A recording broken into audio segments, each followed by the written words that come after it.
my dad was a veteran, put himself through college on the GI Bill, and worked really hard, and then boom, at 55, he found himself without a job because the company he worked for was sold. There were lots of times when we would not have eaten had it not been for the food stamps that kept our family going.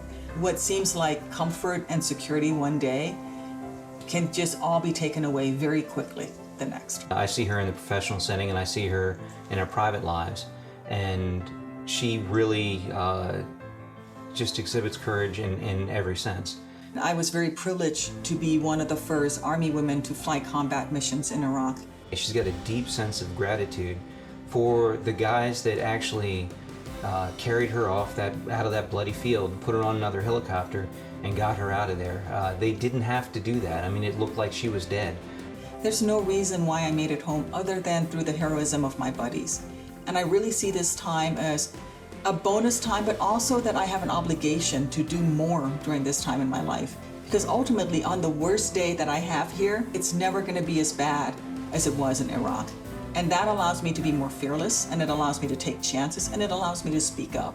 I haven't seen the wounds, I haven't seen the pain or any of the things that she's gone through ever stop her from doing anything.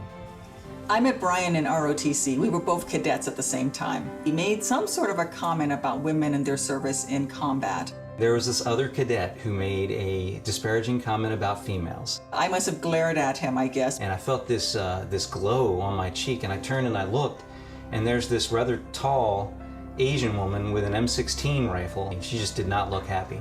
So I went over and I offered to help her clean her rifle, which she already knew full well how to do. Girls gotta love a guy who comes and helps her clean her rifle. And he got my phone number after that. You know, I'm really grateful to President Obama for giving me the opportunity to serve in Washington at the Department of Veterans Affairs.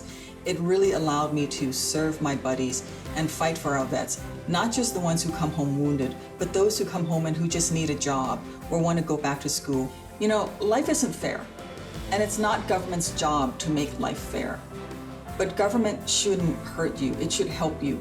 So that if you're 55 years old like my dad and you lose your job, we should have programs and incentives out there so that small employers will hire you.